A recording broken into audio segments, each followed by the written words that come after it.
Bueno, obviamente que el tema del coronavirus es el tema central y que nos preocupa a todos y vamos, como siempre decimos, ¿no? Vamos a hablar con especialistas, con los que saben, y es el momento más preocupante de la pandemia, Sofía. Así es, y estamos ya con la jefa de epidemiología del Hospital Posadas, Elena Borda. Muy buen día. Hola, muy buen día para todos. Elena, ¿en qué instancia estamos? Recién escuchábamos, hay varias declaraciones que nos paran en un momento que aparentemente las reuniones sociales, romper la cuarentena, romper las reglas serían hoy el mayor foco de contagios. ¿Esto es así?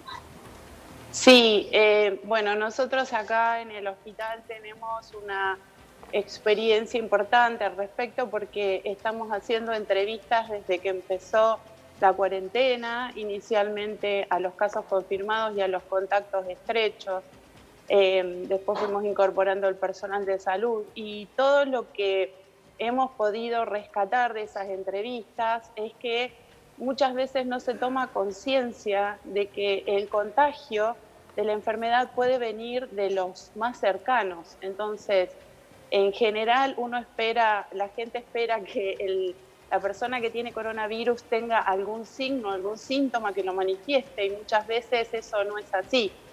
También hay que tener en cuenta que la enfermedad, una vez que manifiesta síntomas, ya está en periodo de contagio de la persona 2 días antes. Entonces, esos 2 días previos muchas veces la gente no los tiene en cuenta, que ya la persona está contagiando. Fundamental, Sí. Elena, porque en esta instancia se empiezan a relajar. Sí, a ver, Claro. y con el tema, obviamente vos estuviste viendo esto desde que se inició, ¿no? Digamos, Sí. hubo, me imagino, meses críticos y meses más calmos. Hoy por hoy, Sí. ¿el riesgo de saturación está latente? Porque mucho se habla, el gobierno, a ver, no lo ve en un corto plazo, pero sí en un largo plazo si estos números se siguen aumentando. ¿Ustedes cómo lo ven desde su perspectiva? Nosotros en este momento lo vemos un poco como hacer futurología, porque la realidad es que vimos un gran aumento durante el mes de junio, acá en el hospital al menos, que se sostuvo durante el mes de julio, pero en este momento lo que hay que prestar atención no es solamente a los casos diarios, que es donde se pone muchas veces el foco, sino a tomar otros parámetros que sean que abarquen semanas completas, porque eso es lo que nos va a permitir poder calcular si la curva está en ascenso realmente, si la cantidad de contagios va creciendo o si está estabilizada. La realidad es que nosotros no vamos a poder saber si estamos en el pico o seguimos en etapa ascendente por el momento. Claro. Los que manejan mejor estos datos son las autoridades nacionales, que tienen la información de todo el país y de todos los centros de salud. Sí, ahora, más allá de eso que vos decís, ¿no? Obviamente, y Sí. tiene su lógica porque conoces el palo y demás. Hoy Sí. un país, imagínate un país sin, si yo te digo hoy, te planteo Argentina sin coronavirus, y te digo un 55 y 60% de ocupación de camas. Es un número, me imagino, muy bueno para esta fecha. Digo, ¿cómo es la vida diaria de los hospitales fuera del coronavirus en estos meses? O sea, vos me decís, fuera del periodo, si no hubiera coronavirus, me planteás. Sí, claro. Perdón, que no entendí. Sí, si no estuviéramos con coronavirus. Con coronavirus. Esta etapa del año para nosotros siempre es una etapa de mucha sobreexigencia en el hospital porque siempre tenemos la contingencia invernal. Todos los años para esta época tenemos una gran ocupación de camas. La diferencia con otros años que en general la mayor ocupación de camas es en pediatría y este Claro. año pediatría no, digamos, es la excepción dentro del coronavirus. Tenemos muy pocos niños internados. Y lo estamos viendo sí en adultos. Pero es una época de gran demanda de los sistemas de salud. Sí, Sí, muchos totalmente. Elena, ¿y la tasa? Porque hoy nos preguntamos con la tasa de letalidad en Argentina Sí. cambió, pero guardanos un segundito que tenemos que compartir una información de último momento. Sí. Último momento.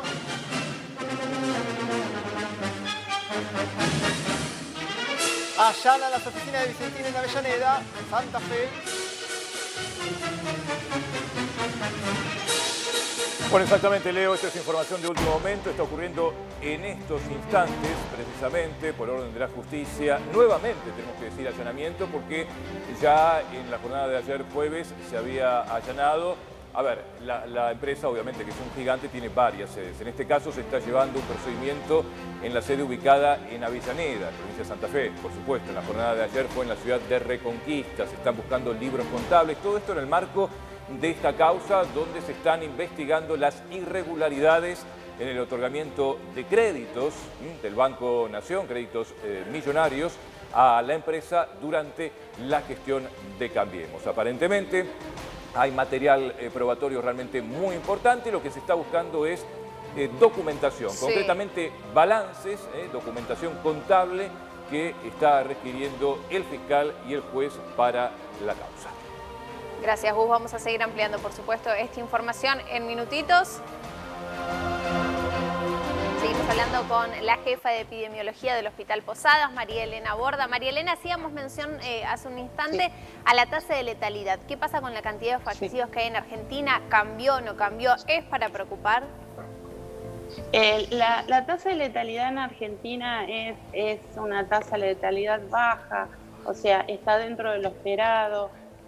La realidad es que esto es dinámico, todas las tasas son dinámicas, y depende, siempre hay que pensar que la mortalidad se produce después del incremento de casos, o sea, una vez que se ocupan las camas, el fallecimiento es como que está desplazado respecto de la aparición de los casos confirmados. Pero de todos modos es una tasa relativamente baja. Sí, a ver, dicen que, supuestamente esta tasa de letalidad baja de Argentina, una de las más bajas de la región, tiene que ver con que tenemos la vacuna de la tuberculosis dentro del calendario. ¿Esto es así? ¿Se pudo ya comprobar esto? No, eso está todo en estudio. La realidad es que la letalidad es multifactorial. Entonces, lo que hay que considerar cuando uno habla de letalidad en esta enfermedad y en cualquier otra infecciosa, hay que considerar las enfermedades concomitantes o las enfermedades subyacentes que tienen los pacientes, porque muchas veces esos son los grandes condicionantes de que se produzca el deceso y los pacientes fallecen con coronavirus y no por el coronavirus. Claro, se entiende. Me refiero a pacientes oncológicos en estadios terminales, enfermedades cardiovasculares, enfermedades renales crónicas. Entonces, se produce el deceso cursando la infección de coronavirus, pero no siempre es la causa de la mortalidad. Claro. Muchas veces son pacientes ya en estadios terminales de la vida. María Elena, porque muchas veces sabemos que la atención con esos pacientes es de manera, no hay nada todavía certero, entonces se va trabajando, imagino, caso por caso. En el Hospital Posadas, ¿cómo fueron trabajando con los pacientes que tienen COVID? ¿Cómo fue su desenlace en general? Mira, en el hospital estuvimos trabajando con un equipo multidisciplinario, un comité de crisis dentro del hospital que incluye a los directivos, a los trabajadores de todos los espacios del hospital, a los jefes de departamento y de servicio. Se hicieron a su vez comisiones más pequeñas para trabajar temas puntuales.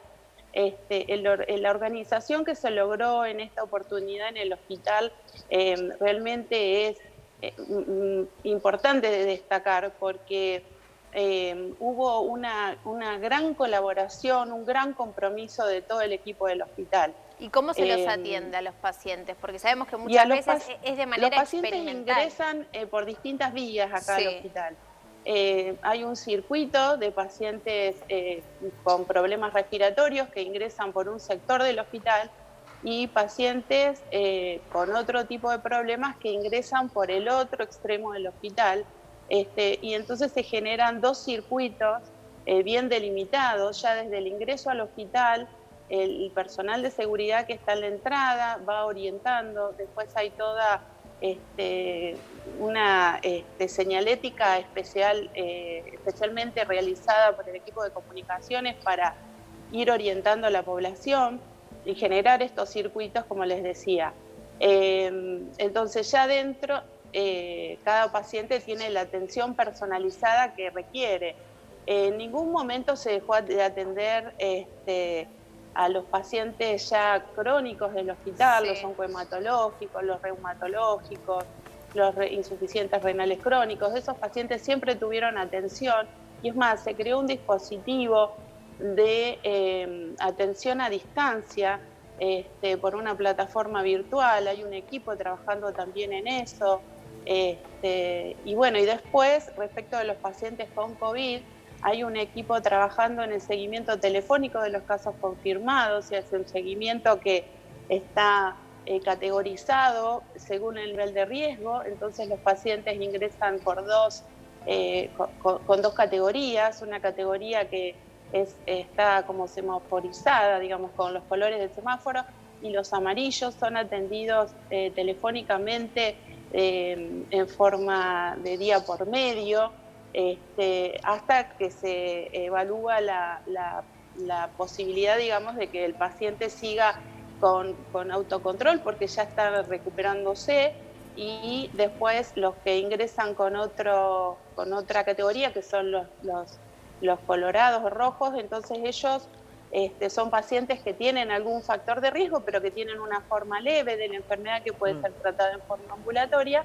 y tienen el seguimiento de estos profesionales en forma telefónica y diaria. A medida que se van recuperando, van cambiando a la categoría de amarillos, y así una vez que termina el control, el equipo de referencia y contrarreferencia los deriva al municipio, les informa al municipio que el paciente ha terminado los controles en el hospital, para que cada municipio sepa que esta persona que cursó coronavirus ya se encuentra recuperada y en el domicilio. Otras veces el protocolo. Hay que buscarlos a los pacientes. Sí, a ver, es muy prolijo todo, y también, bueno, hay dos cosas que son positivas en nuestro país. La primera, que dentro de todo tiene y gracias a Dios, una baja tasa de contagio de personal médico. Digo, al principio obviamente con la inexperiencia y que teníamos con todo este tema se complicó un poco, pero después se estabilizaron y hay muy buenos números. Hoy por hoy, ¿cómo está eso? Digamos, ¿sigue con el mismo protocolo o va cambiando día a día esto? No, va cambiando. Inicialmente siempre en varios países se ha reportado esta situación, sobre todo en los europeos. Hay una experiencia italiana que hace referencia a esto, que inicialmente se enfermaban los médicos familiares, los de familia, que eran los que iban casa por casa. Acá lo que nos pasó es que el personal de salud tiene un pluriempleo, o sea, trabaja acá en el hospital y en otros lugares. Claro. Y sabemos que hay lugares donde se ofrecen todas las posibilidades de cuidado para el personal de salud, y otros, digamos que no tanto, o que, digamos, desbordó la capacidad de estos lugares, ¿no? Sí. Entonces, muchas veces al principio lo que encontrábamos era que era personal que trabajaba en otros espacios, generalmente instituciones privadas, y, digamos, tenían ahí el contagio inicial, y después, bueno, se reportaban algunos contagios dentro del hospital a raíz de estos casos. Inicialmente la tasa de casos entre el personal era más alta, porque si nosotros considerábamos el total de los infectados en relación con el personal, era una tasa alta. Pero con el correr del tiempo y con la capacitación permanente, que esto es lo que siempre recalcamos, fundamental. hay que hacer una capacitación continua, es continua, es permanente, y entender que, porque por ahí las quejas eran que los espacios eran reducidos o que no se podía mantener la distancia. Entonces uno siempre explica, las instituciones los espacios físicos no se pueden ampliar en estas condiciones. Entonces lo que tenemos que modificar son las conductas. Hay que modificar las conductas personales, tener mayor cuidado. Si tenemos que ir a alimentarnos o es un momento de descanso, no hacerlo todos juntos en el mismo lugar, sino en grupos más pequeños, más reducidos. Sí. Repetir los cuidados. Hablamos todo el tiempo de un virus que no se ve, pero los médicos, cuando van a lugares y están en contacto, saben que el virus está ahí. ¿Cómo es ese desgaste emocional del médico tanto tiempo con estos cuidados, con tantos, por supuesto, tantas preocupaciones, un virus que se está analizando diariamente? ¿Cómo es ese desgaste de ese médico que está ahí, del enfermero, de todas las personas que están, por supuesto, atendiendo a personas con COVID? Mira, hace poquito estuvimos hablando con nuestra directora, la doctora Raffo, y nos decía, estamos todos en tensión permanente, y la realidad es que es así. La tensión es permanente, el cuidado es permanente. Hay momentos en que, como todos, momentos que nos agotamos, que tenemos ganas de llorar, momentos que decimos, bueno, esto ya falta poco, momentos que decimos, ¿cuándo va a llegar el final? ¿Cuándo llegamos a la cresta de la ola? ¿Cuándo empezamos a ver el otro lado de la ola? Y la realidad es que son cosas para las que nos preparamos todo el personal de salud. Estamos acostumbrados, no a este ritmo y tan continuo, pero nos hemos ido preparando durante toda nuestra carrera, ¿no es cierto? El que se mete en el área de salud sabe que estas cosas pueden pasar. Y se te escucha emocionada. Nosotros los que tenemos que dar contención a los otros, sí. Sí, se te escucha emocionada porque hay una realidad también, y es lógico lo decís. Por un lado tenés, me imagino el sentimiento, ¿no? Porque a nosotros nos ha pasado de venir a trabajar en estos contextos también, pero en el lado de ustedes que están ahí en la primera línea de batalla, es esa mezcla de decir, bueno, para esto me preparé toda la vida, el miedo lógico y la motivación, Totalmente. decir, bueno, es ahora, es un momento histórico. ¿Te lo imaginaste, María Elena, con tu experiencia, atravesar algo así? Porque se te escucha, por supuesto, muy emocionada, se te deben mezclar un montón de sensaciones. Ya habíamos pasado por una situación, no de esta magnitud, pero algo parecido con la pandemia del 2009. Fue mucho más corta, duró 2 meses, empezó en mayo y en julio ya había terminado prácticamente. Ahora llevamos el doble de tiempo y todavía no vislumbramos el descenso, pero la realidad es que nos vamos conteniendo entre nosotros. El hospital además tiene mucho compromiso con la salud pública, con toda la región. Ustedes saben que el hospital atiende a una población de más de 6 millones de personas, o sea, está preparado para trabajar en esta área de influencia, ¿no es cierto? Y durante esta pandemia, digamos, se han trabajado todos los aspectos, inclusive el aspecto psíquico, digamos, del personal de salud. Hay todo un equipo de profesionales de salud mental que están a disposición del equipo de salud, además de los pacientes, por supuesto. María Elena, me imagino que eso es fundamental. ¿Y qué pasa con las personas que van con muchos síntomas? Se fueron sumando, la Organización Mundial de la Salud fue sumando una cantidad de síntomas y muchos, me imagino, ante el miedo o son asintomáticos o empiezan a psicomatizar algunos de estos síntomas, que son muchos. ¿Qué pasa con las personas que van? ¿Hay muchas consultas que finalmente no terminan en la nada o la gente es cauta para ir y hacerse un hisopado? Hay gran variedad en este aspecto porque hay gente que es muy precavida, entonces inicialmente ante un mínimo síntoma consulta.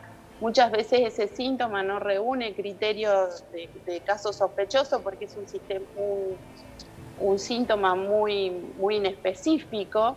Entonces le decimos que se queden 72 horas en aislamiento y evaluamos si a las 72 horas es necesario realizar un hisopado o no.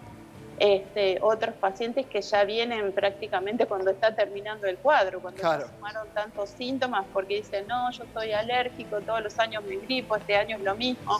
Pero la realidad es que una gripe de este año es coronavirus, hasta que se demuestre lo contrario. Entonces, hay gente que es más resistente a venir al hospital, gente que tiene miedo, gente que no sabe cómo estamos organizados, entonces, bueno, demora la llegada al hospital. Así que la variedad es muy grande. Lo mismo que el nivel de cuidados que tiene la población también es muy grande. Desde el primer día que estamos repitiendo siempre lo mismo, en las entrevistas telefónicas, en los lugares de atención, lo que decimos es que además de utilizar los elementos de protección que tenemos, el tapaboca nariz, una máscara facial, si estamos en la calle, que no les dé vergüenza, porque la realidad es que todos tendríamos que estar usándola ahora cuando salimos, una máscara casera, un tapabocas y nariz casero. Esas son las formas de protegernos además del uso del alcohol en gel cuando estamos en la calle, si tenemos que salir a hacer alguna diligencia, digamos, ir a comprar algo o ir al médico, lo que sea, y lavado frecuente de manos cuando estamos con la posibilidad de hacerlo. Pero además de eso, el distanciamiento. Cuando estamos en un grupo, tenemos que estar en una oficina, tenemos que estar en nuestra casa, no estar todos en el mismo espacio, tratar de repartirnos dentro del hogar.